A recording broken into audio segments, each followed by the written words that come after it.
Happy Friday, everybody. Welcome to Founders Friday. This Founders Friday, we are in conversation with Ronke Giwa, author, radio host, content producer, and all around badass. Okay? We are going to be discussing every single thing that makes up who she is. So, this is a particularly special Founders Friday for me because of all the amazing things that she's done and that we have seen her come and rise from. So welcome everybody. This Founders Friday, we are in conversation with Ronke Giwa. So we're just going to be talking about her journey. We're going to be talking about the things that make it tick. We're going to be talking about her starting all over again. We're going to be talking about what it means for her to be where she is in her current career. And it's just going to be a wonderful time and a wonderful place to be in conversation with her.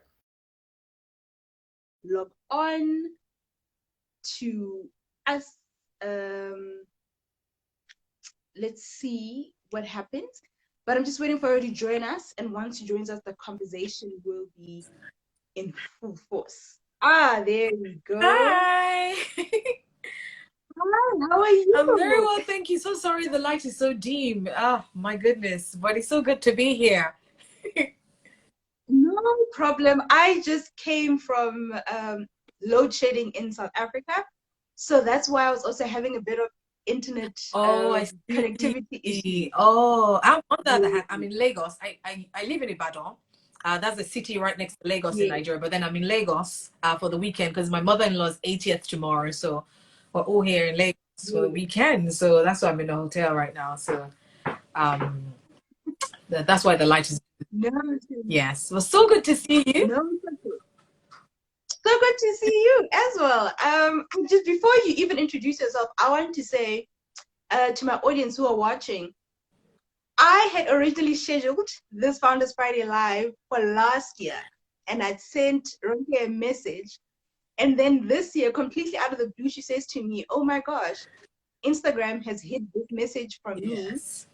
What is happening? Is it still on? What are we doing?" So I think for me, more than anything, I'm excited because we're finally having the conversation that was scheduled for last year. I know. So, got time. And so much has happened since then as well. So yeah, great timing. Great timing. So I was like, great timing. So for those who don't know you on my platform specifically, please introduce yourself, who you are, what you do, and then we'll get straight into the conversation. Okay. All right. So hello, everyone. It is so good to be here. My name is Ronke. I know that, you may not be able to pronounce my name like I do. So that's why I'm pronouncing it a little, slower. My name is Ronke Giwa Onofowa. I'm actually a broadcaster in Nigeria. At a private radio station in Ibadan. Ibadan is one of the cities in Nigeria. I'm a broadcaster. I'm an author, and that's why I say it's just great timing that we're having this live this year. Because last year I wasn't an author, but this year I authored my book. So there's so much that's happened in 1 year. I'm an author. I'm a mom as well to 3 beautiful girls. And yeah, I just love to live my best life, basically. Yeah, I also run, I'm also the convener of Who's That Girl, which is a group where I sort of help adolescents, young girls, sort of navigate life, basically. And then I have Top Mommy, which is a community for new moms as well, to give support for new moms that are struggling. So yeah, I do quite a lot of things, but yeah, it's good to be here once again. Good. Okay, so before we even jump into Who's That Girl, Top Mommy, and Lara's lessons, I read an article you wrote on LinkedIn about becoming an intern after sort of like a decade in the radio. Can you tell us a little bit about what inspired that? I mean, I read it, but for those who haven't, what inspired that transition so far along in your career? Yes, I mean, I have been working on radio for 12 years. And for me, I just felt like I needed to, because the thing about radio is it's easy to just get lost in that bubble. And that's why a lot of people who have been radio for such a long time, after they leave, they find that they can't really fit in anywhere or work anywhere else. You've been in this bubble where you're very popular, you're very famous. And so when sort of like your radio stations now start to look for younger hands, it feels like the older hands just don't know what to do. So for me, I just had that, moment where I really needed to be able to do a lot of other things. And I've always loved, obviously, public speaking and communication. And I knew that communication is beyond just speaking on radio. There's a lot, that I can do with communication. So I really wanted to also transition into corporate communication. But I knew I had no idea and I had no clue. So I had to go back to become an intern at an organization called Mosron Communication, which is sort of like the founder is the founder of Nigerian Women in PR. So I sort of went back and became like, how basically I just started from the bottom. And even though I was this person that was, very well known, I needed to sort of humble myself and sort of put my head on the ground and learn from the basics. And for me, it was very humbling, like I said, because a lot of people that were sort of like I was answering to were much younger than me, and also, well, career. If you're talking about career, I had my career spanned such a much longer time than but they knew more about communications, corporate communications, than I did. So it wasn't about having been in broadcasting for 12 years, but it's about how much of corporate communications do I know. So if I have to learn from people who are younger than me, hey, I'm definitely open to it. And it was a really good experience, by the way, because I've learned so much, working with Nigerian Women in PR. I'm now a volunteer, and it's really good. I think everyone should do that at some point in their career, where you sort of go back and find out how useful you can still be outside of where you've been for such a long time. And for me, it was an eye-opener. I was able to see that, yes, I can do more than just broadcasting. I can do more than just public speaking. There's a lot of talent in me that, that I was able to bring out. Yeah. So on your bio, you speak of the fact that yes, you've been in radio, but now you're aspiring to go into television full time. Specific reason you want to shift from behind the mic onto camera? Because I mean, corporate communication would still be sort of put you in camera, but is there a specific reason television is your next? Actually, I love TV before radio. Actually, it just happened that radio just happened before TV, and I've actually had stints where I've actually done TV shows. At one time, I was judge on MTN Project Fame. It was like a singing reality TV show where I was one of the judges. So I've had instances where I have been, and I've just really loved it, and so for me, I'm just looking for that opportunity where I can thrive and stuff. So also because the fact that now these days radio isn't even behind the scenes anymore. A lot of radio stations like mine stream shows, so you're still sort of like in the forefront. So the marriage between radio and TV is sort of a lot stronger, where it's not just about our voices. Now people can see our faces, as opposed to back in the day when it was just, oh, I know that voice, but I don't know who that person is. But now, it's because of social media as well. People know who you are. So I've just always felt like TV was something that I would love to do because it's much more exciting. I've just always loved to be more front camera than behind. So I think until I get that dream TV job, I will keep looking, keep looking. Okay, now let's talk about Who's That Girl. When you started it, what was the vision behind it? Why did you feel the need to start it? Because I'd been on radio for a while, and I always felt like, oh, you have this platform, and I felt like I needed to give back. So I wanted to think, okay, I thought, okay, what way can I give back? As an adolescent, which is why I wrote Lara's Lessons, by the way. As an adolescent, I struggled a bit. I always felt misunderstood. I always felt like my mom didn't understand me. I didn't quite have the kind of role models that I wish, would speak the language I would understand and stuff like that. So when I felt like I needed to give back, I thought, okay, the demographic I love and I feel most connected to are adolescent girls. And so I started Who's That Girl Who's That Girl really just shows like a girl that's trying to find her identity, and me being that person who would help her, guide her. And so Who's That Girl started actually about 7 years ago, where I just started to bring girls, from different parts of the city, and we just converge. I had speakers who would come and inspire them, would have a great time, just basically a really great day. And it was something that we started looking forward to every year. So basically that's why I started Who's That Girl. I wanted to be that that mentor that I wish I had when I was younger.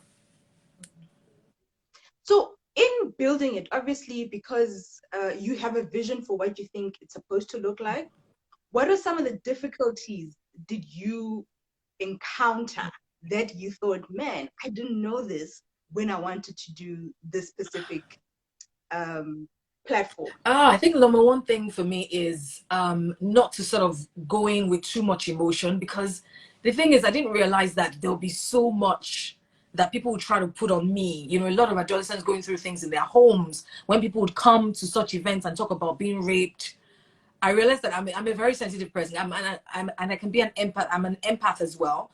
So oftentimes when I find that, oh, someone's going through something, I want to help. I put my whole self, but I couldn't do that for how many girls, hundreds of girls, would get questions, like people who were, going through things in their family, and I would want to help, but it was really tough. So I didn't realize how emotional it would be to work with adolescent girls. I didn't think about that. So I just thought, oh, it would be nice to just come together, talk to them, inspire them and stuff. But everyone came with their packages, and I felt like, wow, it was just, I'm not enough, to go around to sort of mentor the girls and help them and stuff like that. So that was one huge challenge that I had. And so trying to also get other people sort of navigating them and helping them to people who could really help. So for example, those that are dealing with rape, for example, I was able to sort of direct them to the right organizations that could help, that could step in and stuff like that. So that was a huge challenge, because this kind of things, when you're working with people, it's hard to balance not going all in, and also and stuff like that. So for me, I went in trying to help everybody, and then I just felt like, oh my goodness, it was just too much, until I was able to sort of find the right kind of people, organizations that I could also just direct them to, as opposed to trying to help by myself. So that was tough in the beginning. So what are the things you think, obviously, because these are the challenges you encountered while you started, but what are the things you think you missed out on in the beginning when you started Who's That Girl, that you think now, I need to revisit that every single time I start? Yeah, I think, well, for me, it would be more involving parents from the beginning. Initially, it was just, oh, let the adolescents come. But I think in the beginning, I would have liked for it to be more a parent, because I think, at that age, how do you work out your issues, and you still have to go back to the homes where, those issues are. So for me, I would have liked to maybe involve the parents from the start, to make it a more hand on hand walk with the adolescents and the children. So which is what I sort of fixed that a little bit, which additions that followed. I had like a mother-daughter edition, because I kept getting questions about, oh, I don't get along with my mom. And I was wondering, why is it that girls don't get along with their moms? Your mom's female, she should understand you. But then I went through that as well. It's a season where I felt like, what, my mom should understand me the most, but it just felt like, there's just this disconnect. So after having all those questions year in, year out, I then, involved the parents, had like a mother-daughter, edition. Then the next year we had like a father-daughter edition, where those who had deep wounds with their fathers, who had passive fathers, absentee fathers, were able to come. We did affirmations with, father and daughter, and it was really good. So in the beginning, I would have liked, if I would have liked for it to be more, not just adolescents, but parents and adolescents, because they're working through, struggle that has to do with the home. A lot of them have struggles that have to do with the home. So it would have been nice if I'd incorporated the parents from the get-go. Yes. So now I think my question then becomes, what are the things that you are now doing differently with your girls? Because now you know what it was like to have a mom who was. What are the things you're doing differently now? Oh, well, for me, I'm raising my girls a lot differently from how I was raised. Not because my parents didn't do a great job. I've turned out well enough, so I think that what they did was the best they could, but I'm raising my children a little differently, because our parents were present. I always say they were present, but not present, so you can be in the house, but just not be connected and not know what's happening. So for me, I'm always trying to connect with my girls, and there are 3 girls that have 3 different personalities. So sometimes I'm like, oh my goodness, this is a lot.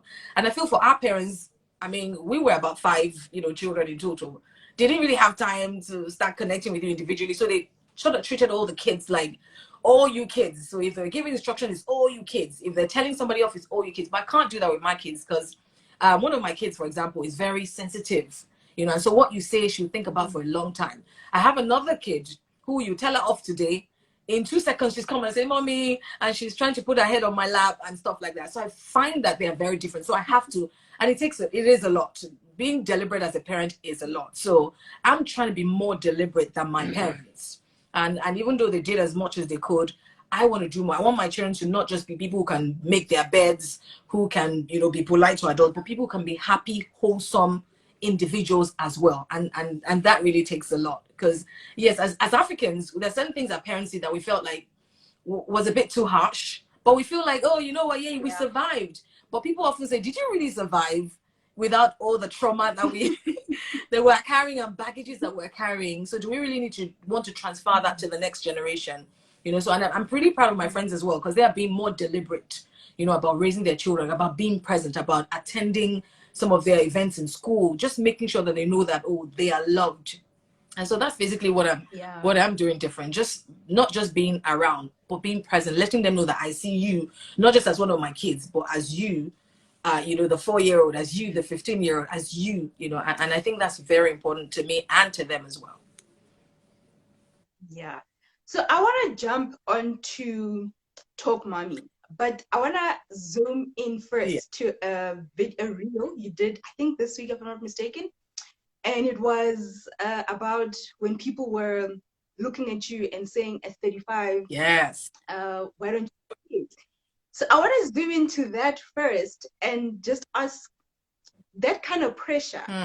Obviously, I'm assuming at this point it was coming from not your family and just random people asking you random questions about your body. How did you get to that place where you were confident enough to say, I don't care what you say, I'm going to do what I want? Yeah. How did that switch happen for you? Yeah, and it's tough because I have a lot of, because I got so many DMs that day that I did the reel. So many, you know, ladies in their 30s who were like, oh, this is exactly how I feel. Because I mean, in Africa, it's just no more. Even people who go under the guise of they care, and so they want to ask you what's happening, and they act like they care, but you know they don't care. They're just asking because they want to put you under pressure, and because they feel maybe you're too picky. So if I put her under a lot of pressure, maybe she'll just choose one of the guys, you know. But you know, stuff like, so it's a lot. I remember how it felt very vividly. So that's why I'm always telling my friends, you know what, just breathe. If you have to block certain aunties, block them, you know, because that's what I had to do. Just stop visiting certain aunties, stop going to certain family gatherings.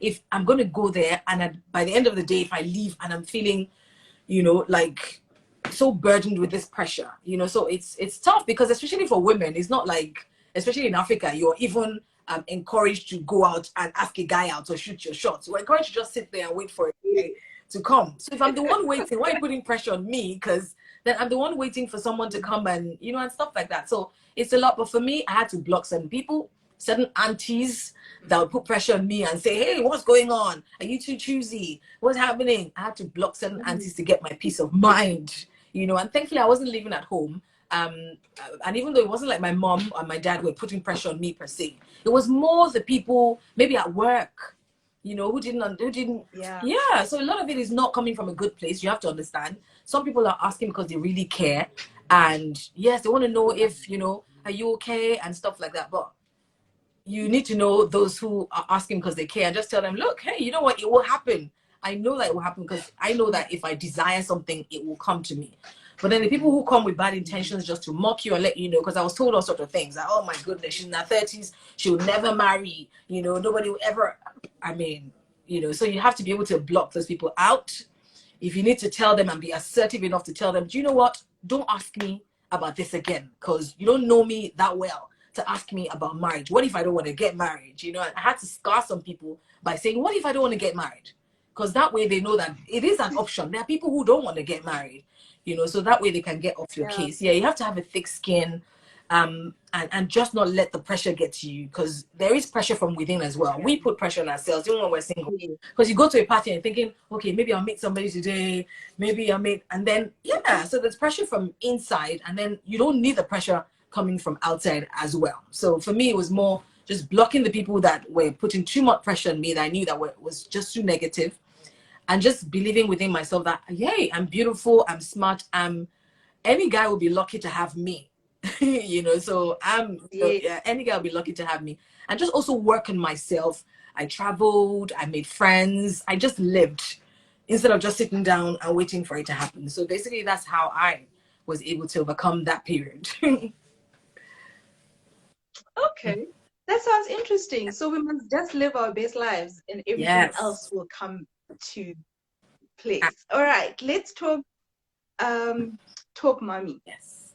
What was the idea or the intention behind it when you started it? What moved you Yeah. to start it? Yeah. And I think that with most of my projects, it always starts with me going through something and then realizing I can't be the only one going through this. So I think it was just like, who's that girl as well? I felt like, you know what, if I was like this as a young girl, I'm sure there are young girls who feel like this as well, who feel like, there's no one that can connect with their journey and stuff. And same thing with Talk Mommy as well. I just remember when I had, my child, and for me it was just tough because I felt like I was prepared. There's so much resource on the internet. I read all the books that I could. I tried to do as much research as I could, but still there's just something that happens that no one can explain to you. And I think that everyone's journey is different as a mom. So for me, it was just having the baby and just being scared to go back home. And this is me who had my mom around. I had a nanny, I had employed before the baby came. So I felt like I was prepared, but still it was still very scary. It was very scary for me, the sleep deprivation and just a lot of things. And I felt like, wow, if I feel this way, there are lots of moms who are new moms as well who feel this way as well. So why not, I live in Ibadan.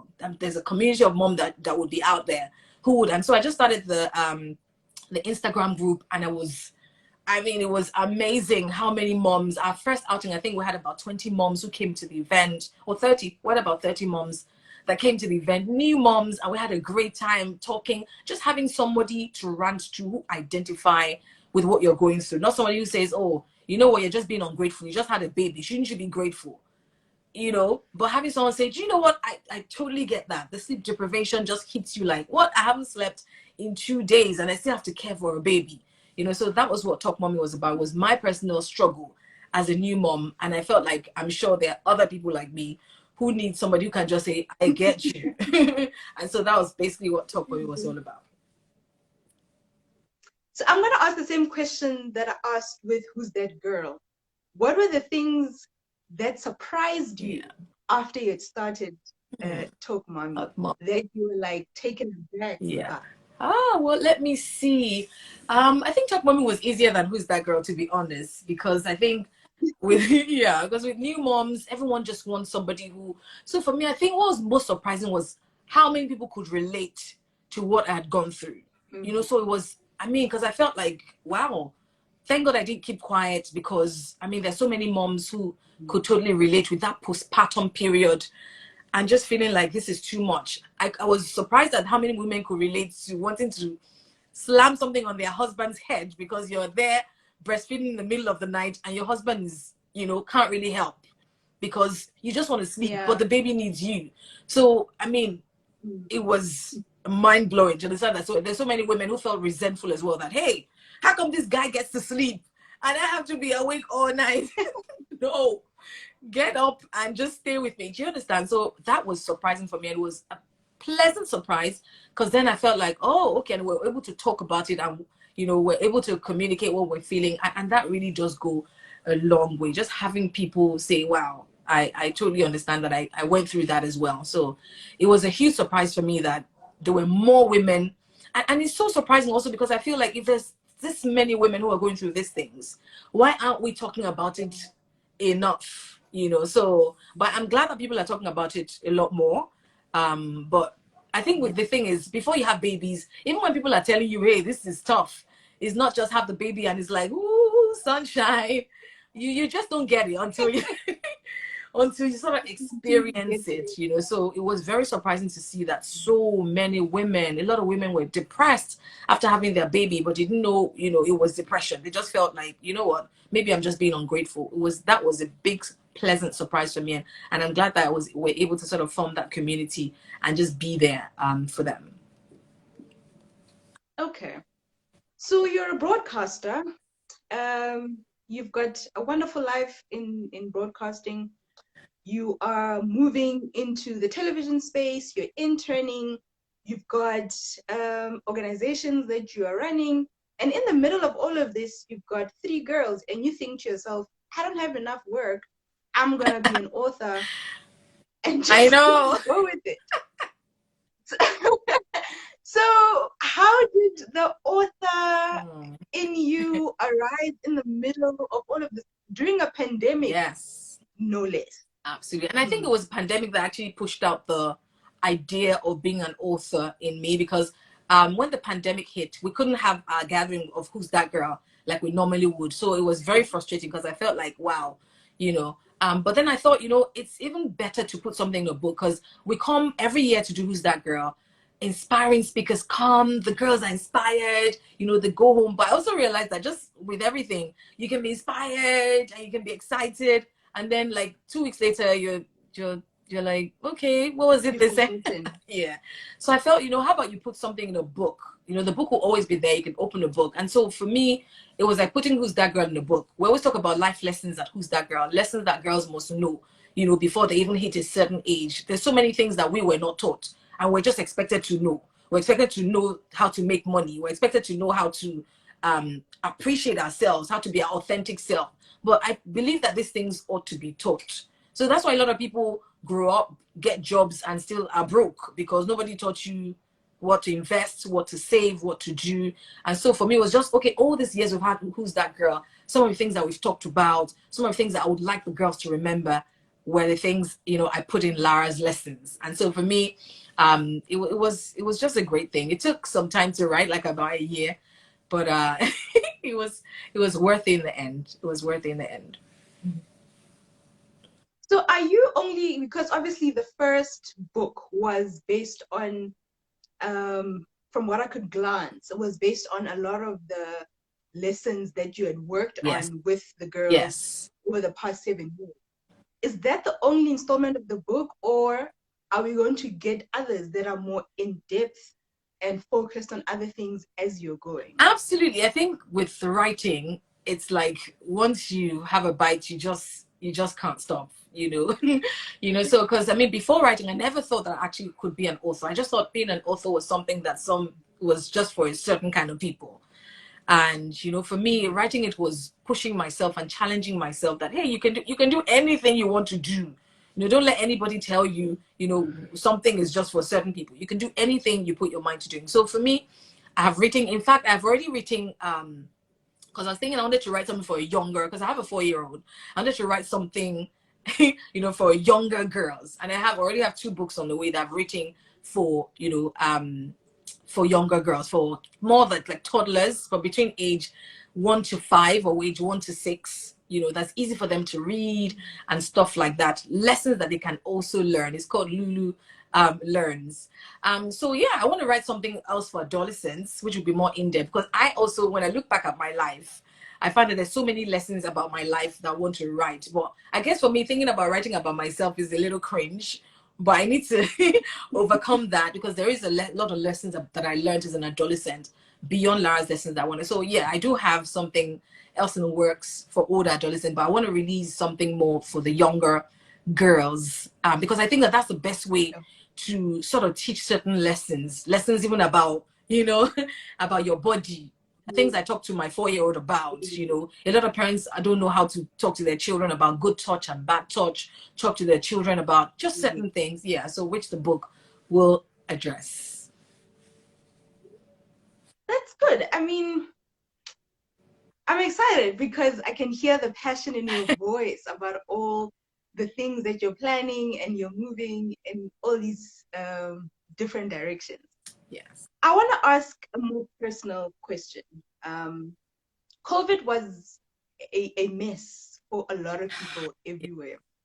How did that affect you personally in how you're going to approach your work as a broadcaster, as a host of your 2 organizations, and as an author?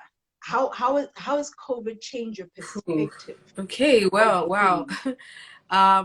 Yeah, I mean, Wow, that's deep because I lost my dad during the pandemic to COVID, so it was a very emotional period for me. Still is it was actually just 2 years that he passed. We did 2 years that he passed just a few weeks ago. So I think uh, for me, that's why for me, even when people were starting to get back into normalcy, organizing big events, it was just hard for me to do that, because there are people who are doing that because they feel COVID doesn't exist. It doesn't. So, and when I hear that, it makes me very upset because I know people who died, two very close people to me. My auntie, who's also like a mom, died, as a result of, COVID as well. So it was a very deep time, in my life. Still is when I hear COVID is for me, it's just really shocking. And that's why for me, I didn't have to be coerced into taking the vaccine. I wish my dad had taken the vaccine before he passed. Before he passed, I don't think the vaccines were available in Nigeria. When my auntie died as well. So for me, I didn't have to be coerced into taking the vaccines and stuff like that. But for me, it's just been so hard to try and get people, especially young girls, back again together because there's still a huge scar. And so that's why for me, it was important to write the book because I just haven't felt that release to sort of organize a gathering like we used to have. Because of the pain, that comes from even thinking about COVID and stuff like that. So I don't know how to navigate because I know also I was going to do a virtual thing, but I thought young girls, they will have to need their parents' phones. You just won't have, as much connection as you would if they were all around. A lot of them look forward to that yearly hangout where we all come together. So it's been really tough. It's been 2 years that my dad passed, 1 year that my auntie passed, but for me, it's still very, very painful because they're two very, very important people to me, and it was just a very tough time. So I'm still trying to find out how to sort of move on with the Talk Mommy and Who's That Girl post COVID. So yeah.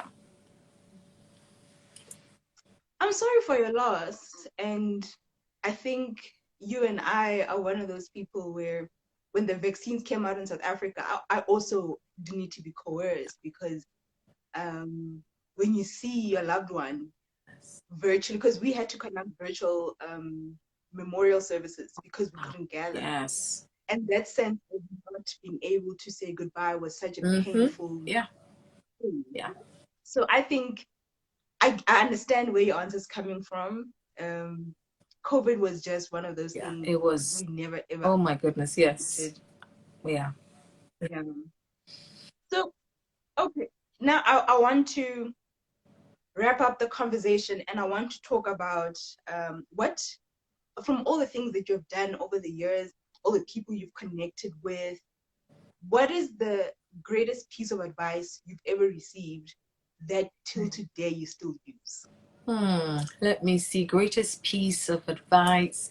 I would say it's living in the moment, and that's something when it hit me. To live, because oftentimes there's a chapter in Lara's lessons called a lesson about adulting, and I remember very clearly that even as an adolescent, I was always living for the next this, next that. When I travel, I'll be happy. When I this, I'll be happy when I get married. And a lot of people have that mindset. I'll be happy when I get married. I'll be happy when I move out of this house. I'll be happy, when I get older and I have no one to. And so it was a chapter in Lara's lessons that taught Lara, because then she was able to juxtapose her life with her auntie who would come, on holiday. And she would always look at her auntie from afar like, oh, wow, her life is so glamorous. She can come and go as she pleases. Until her auntie told her, how we say adulthood is a scam, because adulthood comes responsibility. And then so her auntie broke down what being an adult really entails. And she thought, okay, maybe I need to slow down. Not, so for me, it was living in the moment, because I used to also be like that. I thought, especially as someone who married in her 30s, I'm sure I'm going to be completely happy when I get married and I have children. But hey, I'm happy. I'm happy. I am married and I have children. But I realized that there is life beyond that. There's life beyond getting married. There's life beyond that dream job. And I think I was telling somebody a few days ago about how, I was doing an interview and someone asked why marriage seems to slow down a lot of career women in Africa.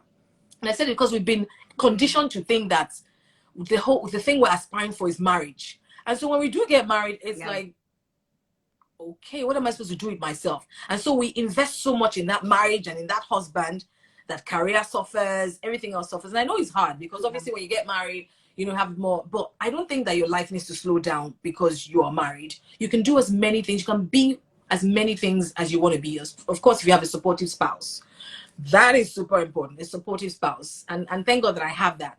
But for me, living in the moment means even if I aspire for so many things, there's so many things I'm still praying for and I want to do. But there's a now that, especially with COVID, taught us that you're not promised anything. Yeah. So just being here Absolutely. is something to be grateful for. Be here, and what are the things you should be grateful for about being here? And that for me is the greatest advice anybody's ever given me. That yes, the fact that you're in the present, live in the be present, and just enjoy being here, because tomorrow is going to end today, and you can't have yesterday. You can't have it back. It's gone. So live in a moment, be present. Know that the things you aspire for will come because change is inevitable. But you are right here, right now. What are you going to do about it?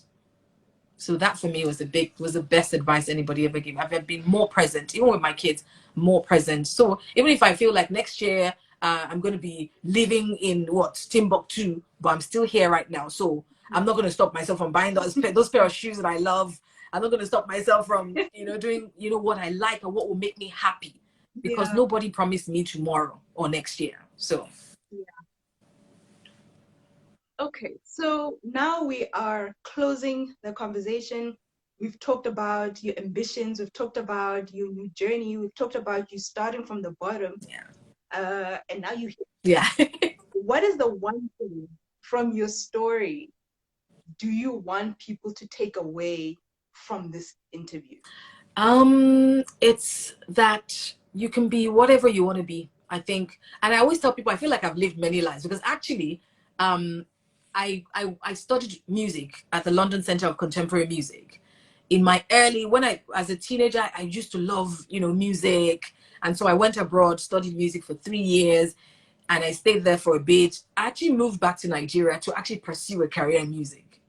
So before that, I was into music and I wanted to sing a lot, and stuff like that. But then after that, I moved back and I fell in love with broadcasting instead. So I did broadcasting for a few years, and now I'm an author and I'm looking to write more books. So people often think, oh, you can't be many things, or jack of all trades. But then jack of all trades, master of none. I think there's the end of the that saying that a lot of people don't think about. That it's not really a bad thing to do lots of things. And I'm so happy with the different things I've been able to done, because I've been able to do, because it just means that, hey, I don't even know what the next 10 years I don't know, decide to be a politician. Who knows? So you can be anything. You can be anything you want to be. If you have lots of talents, explore them. Be passionate about life and live it. Live it to the fullest. If you want to play football, play football. If you want to, whatever it is, you can be anything, literally anything you want to be. Don't let anything stop you because you've done something for 12 years. You're afraid of transitioning. Don't be. I mean, I went back to being an intern after 12 years, in broadcasting. So don't be afraid. You can be as many things as you want to be. You can be anything you want to be, and it's never too late, to be what you want to be. I think that is what I would love people to, go away with after this live. Well, with that, I'm not going to add or subtract anything from your story. I'm absolutely appreciative of your time that you've given to me. And I'm appreciative of the fact that you answered my DM. I had been looking forward to this conversation for the longest time. Thank you. So I'm so excited to finally have it. Thank you for joining us. And thank you, every single one of you who joined us on this platform, on the live. And for those who might have missed it or just caught it in between somewhere, don't worry, I'll have the full live up on our Instagram page as well as our YouTube page, because sometimes Instagram shows me things. Yeah. But I don't want to take any more time from your big celebration with your mother-in-law. I've seen the dress option. I'm waiting to see the final attire tomorrow. So go rest so that tomorrow you look just. It is wonderful to meet you. Thank you. Well done with all that you're doing. I mean, telling the stories of your people. Wonderful. Well done. And so great to meet you. Have a wonderful evening as well. Have a wonderful evening as well. And with that, we're closing the live. See you next week, Wednesday, for our Wellness Wednesday Impactful Conversation. Good night. Good night. Bye.